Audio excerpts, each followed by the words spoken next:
right now on 5 on Your Side at 10. A teen injured in a hit-and-run crash dies after being released from the hospital. It was so horrible. It was like the worst day of my life.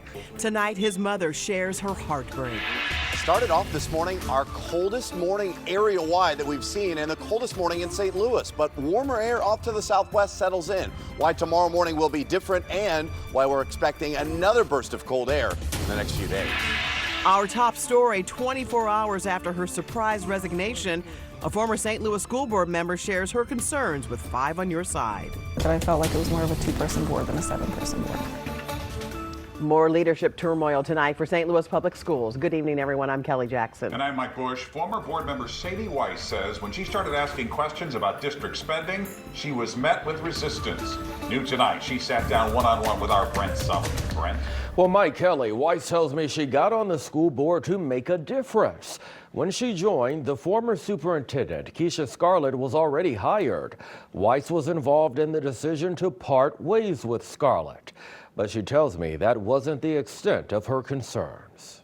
I couldn't attach my name anymore to something that I felt like wasn't doing right by the district. It was the sudden announcement that seemed to take her fellow school board members by surprise. It has been difficult to serve in this role when asking questions and trying to hold ourselves accountable is seen as problematic. Watch as former SLPS board member Sadie Weiss walks out of the meeting after stating her case. Any regrets? No, I don't have any regrets. A day later, I sat down with her to discuss her change of heart. She says much of it stems from concerns over finances. The charges on the board secretary's credit card, a lot of Amazon purchases, some hotel purchases, flight upgrades, restaurant expenses. I asked for documentation to provide justification for the charges. I received a response just asking for clarification around my question, and I provided that clarification and stated my question again and received no response. It would appear that any reasonable leader or board member in charge of oversight would be asking those questions. You would think. She points out those charges were from one of several credit cards district leaders had access to, separate from the former superintendent's questionable charges. Did the board make the right call with the decision about the superintendent? I think so. How is Ms. Borshade doing? I'd rather not comment. When it comes to success of an operation, you think of a team atmosphere, right? Everyone working in tandem, everyone bringing their own strengths, but really working as a team for the overall good. Right. Is that how you felt being a part of this board? No, I felt like it was more of a 2-person board than a 7-person board. School Board President Tony Cousins said an application to fill the vacancy will go out Monday. The district has not commented. You can watch my full unedited interview with the former school board member right now on KSDK.com. Now to our weather impact forecast. Another cold night across St. Louis, but not as frigid. Meteorologist Gary Frank is tracking a brief warm-up before our next Arctic blast. Yeah, these ups and downs, and it is January, and we're supposed to be this cold, but, we started to warm up a little bit. We're at least above freezing in parts of the day, and right now it's quiet, but we are still seeing temperatures actually plummet just a little bit, even at this hour, with a few clouds, and you'll see those clouds coming in, and there's some snow well to the north of us. That's not going to be something that impacts us, but what you'll notice is in the Metro East, it is much colder. We're already in the teens. We're at 33 in Sullivan. You'll see this warmer air that we tracked for you at 5 and 6 o'clock that's starting to creep in. But we're talking about a 17-degree difference from Sullivan to Chesterfield, which is pretty impressive. And it has to do with the wind speed. We're starting to pick that up. Look at this wind now out of the southwest in Rolla, Sullivan, Farmington, where it's calmer and it's more out of the south here. This is all part of a warmer air mass, which is ushering in overnight. That's going to keep our temperatures steady. We're not dropping in the single digits like we were. And I think as we head through the weekend, there's going to be lots of melting, not only tomorrow, but Friday as well. But then rain late Friday and then serious cold behind that. So we go up, then we go back down, and we go down in a hurry. And we're going to talk about those ups and downs, how much rain we're expecting, and what your weekend looks like in terms of temperatures, especially attached to this holiday weekend. This weather calls for a change in tactics, so be on the lookout for smaller trucks from multiple city divisions dropping salt onto residential streets.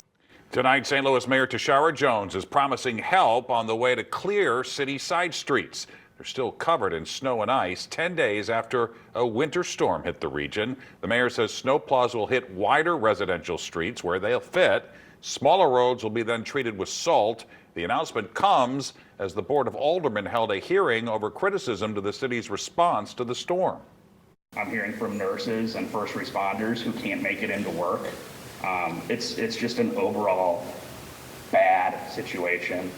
City residents who want their street treated should contact the Citizen Service Bureau. That number is 314-622-4800, or you can go through the city's website. Tonight, a woman is dead after a devastating crash on Interstate 44 at Vandeventer. The crash brought the highway to a standstill for nearly 6 hours this morning. Police say a semi-truck crashed into the back of her car, pushing her off the highway and down onto Vandeventer. The woman died at the hospital. The semi-truck driver told investigators he took his eyes off the road to grab a drink. This is morning rush hour. You should not be looking down. You should not be distracted. Your attention should be on what you're driving, especially in the middle of morning rush hour and days after a winter storm. Road conditions are still slick. They're still dangerous. Police arrested the driver and took a blood draw. Tonight, police are still looking for a driver who hit a teen a week ago tonight in North St. Louis. He died on Sunday, one day after being released from the hospital. Just a few hours ago, his devastated mother opened up to 5 on Your Side's Robert Townsend. Kelly and Mike, understandably, King Thompson's relatives are in shock as they deal with back-to-back heartbreak. Now, they cannot believe their loved one, who initially survived getting struck by a hit-and-run driver, died on his mom's birthday. The night of January 8th started out as a typical one for 16-year-old King Thompson and his best friend. I just seen them playing video games. Tanisha Sharp says her son and his friend left the Sharps' home and walked to this neighborhood gas station near Dr. Martin Luther King and Vandeventer in North St. Louis. Go there and get their favorite snacks. Just minutes later, King's frantic friend ran back to his buddy's home with the stunning news. King was gonna hit by a car. He said someone in a gold or silver sedan sped down MLK Drive, hit King, and then drove off. Paramedics rushed the teen to the hospital with multiple injuries, including a broken nose. The doctor said that he had like a small brain bleed, a few rib fractures. He was in ICU for, I think, like 2 days. Saturday, the teen was released from the hospital. King just couldn't wait to go home. And I just got him as comfortable as I could. The next day, he was complaining. He was just in so much pain. King's mom went to a pharmacy to pick up his prescriptions, only to return home to see her son passed away on her 35th birthday. I didn't know that, like, my only, child, this is gonna happen like this. It's like horrible. Still in shock, still grieving, It's my only nephew, It's hard. Amid all the tears, they console each other around a candle and hope the wanted driver feels their pain. I just hope they find who did this. You ruined my life forever. King Thompson worked at a trampoline park in Baldwin. Now this month, he was looking forward to starting Job Corps. An autopsy will determine exactly what caused his death. Anyone with any information about that hit-and-run incident can call Crime Stoppers at 866-371-TIPS. Tonight, St. Louis police are investigating 2 separate deadly shootings in North City, both happening about an hour apart. A man in his 20s was shot and killed on Harper Street near North Grand and Natural Bridge. Police have not released any other details. About 90 minutes later, police were called to North 16th Street and Preservation Place. Officers found another man in his 20s shot to death at the entrance of an apartment building. Officers arrested a man who was fighting with police. It's unclear if he was involved with the shooting. Now, this is the same apartment complex where a 5-year-old was injured after a bullet came through a window. The child was hit by broken glass, is expected to be okay. But as you might expect, residents told 5 on Your Side they have serious safety concerns. Here's a look now at the White House tonight, where just 3 hours ago, President Joe Biden delivered his farewell address to the nation. The commander-in-chief looked to shape his legacy and defend his record. Alice Barr has more on his message of hope and warnings about potential threats. Parting words from President Biden as he prepares to close out a 50-year career in politics and cement his legacy. It's been the highest honor of my life to lead you as Commander-in-Chief. He touted today's announcement of a long-sought ceasefire and hostage deal between Israel and Hamas and pointed to strengthened alliances, pandemic recovery, and gains in jobs, infrastructure, and prescription drug costs. It will take time to feel the full impact of all we've done together. But the seeds are planted, and they'll grow and they'll bloom for decades to come. But the president's approval rating remains low and his record unfinished. His last primetime Oval Office address, his announcement that, under pressure from his own party and questions about his age and fitness, he was dropping his re-election run. Now, as he prepares to hand over power, President Biden issuing a warning. Today, an oligarchy is taking shape in America of extreme wealth, power, and influence that literally threatens our entire democracy. Also addressing threats from climate change, the spread of misinformation on social media, and the promise and peril of artificial intelligence, urging Americans to keep pushing forward. Now it's your turn to stand guard. May you all be the keeper of the flame.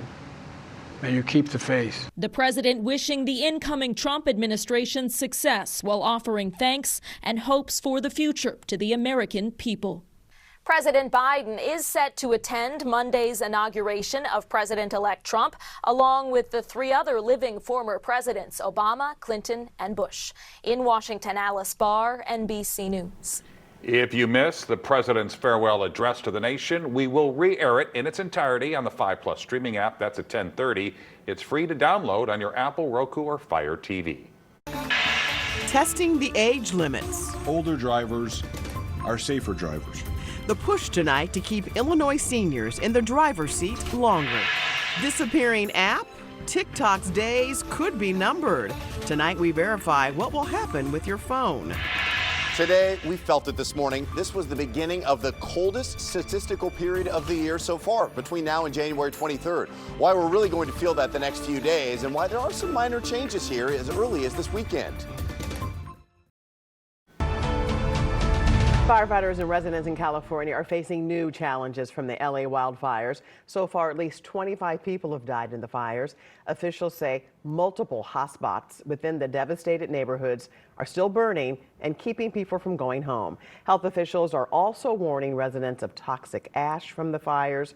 They're asking people to wear masks in the impacted areas. A new bill at the Illinois State House could increase the age requirement for seniors to retake behind-the-wheel driver's tests. Right now, seniors must retake that test at 79 years old. The new proposal would push the age to 87.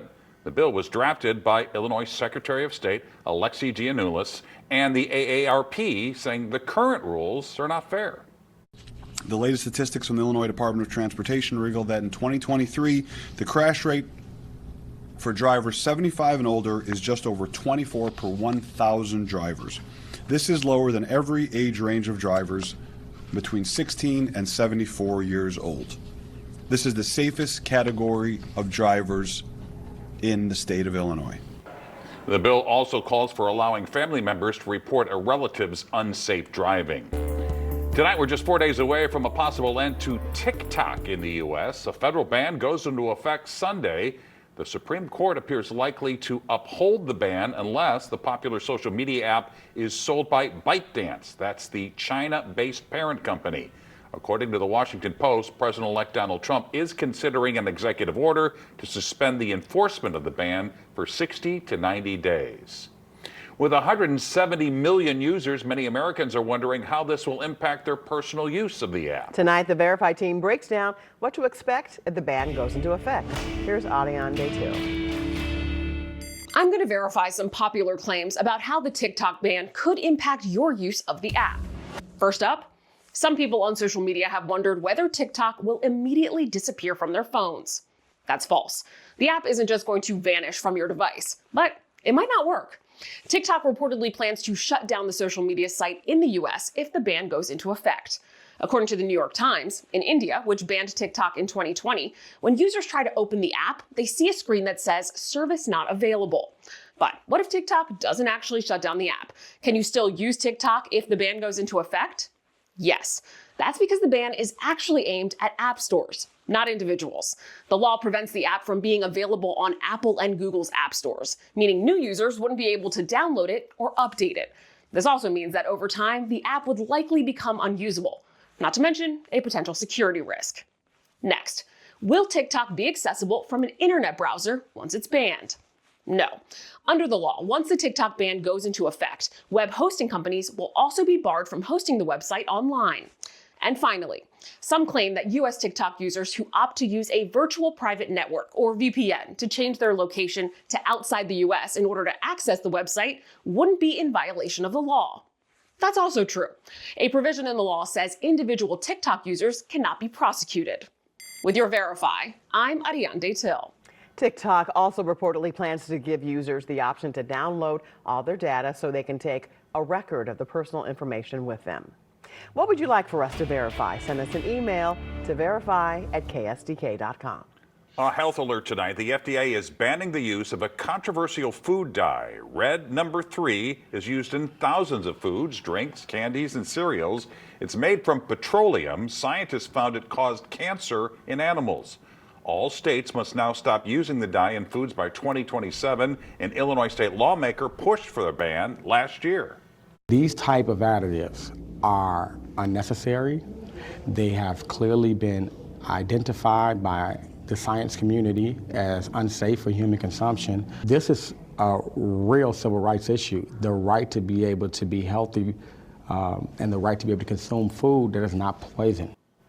Manufacturers also have until 2027 to reformulate their products. Scott's off tonight. Meteorologist Gary Frank is here with the weather impact forecast. Looking forward to a little warm up. Yeah, we could use one. Yeah, some melting, of course, but it's also going to get sloppy. So it's kind of a give and take, but it's going to feel almost like a heat wave, especially in comparison. We started off, like I mentioned, the coldest we've seen so far in St. Louis and other spots, especially in the Metro East. Look at these numbers like Effingham, Salem, Flora, Mount Vernon, 4 below 0. Now, on the Missouri side, it was a little warmer. We had more cloud cover and more of a southwesterly flow. But today through January 23rd, that's the statistical coldest period of the year, because when you look at our averages, even as we look outside with that still fresh blanket of snow, our average high today is 40. That's as low as our average high goes. And of course, 23 is as low as our average low goes. And we've got that period all the way through the 23rd. So keep that in mind. Now, we're at 27 right now. It's still dry, but notice this south-southwest breeze. That's going to be important overnight because it's going to start to at least increase this warmth. You'll notice Springfield, Tulsa, this is all going to be a steady stream of warmth here for the next couple of days. It's going to kind of work its way out of the teens that we have on the Metro East side. And I think overnight, you're actually going to see our temperatures go up a degree or maybe 5, between 1 to 5 degrees as that wind picks up. So it's going to be kind of the opposite. As our temperatures go up, they'll hold steady, still below freezing, but still, it's an improvement because by 7 a.m., we go from some spots right now in the teens to 33 degrees. We're above freezing. We're going to see a lot of melting, more sunshine, temps in the low 40s tomorrow.